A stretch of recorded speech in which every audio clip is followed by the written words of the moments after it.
Anong gusto nyong marinig for this year's SONA? Marami po.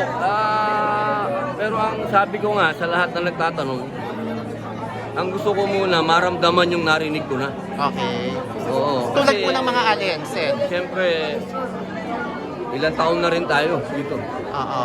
Kayo po, ano sinusulong nyo ngayon sa pagbubukas ng panibagong kongreso?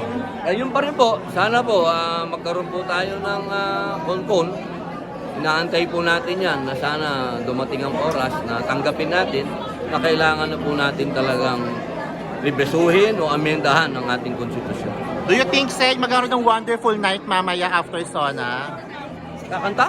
Hindi, magkakaroon ng magandang positibong feedback this year SONA. Dapat. Dapat. Alam mo, ito ang araw na dapat tayo ma-inspire.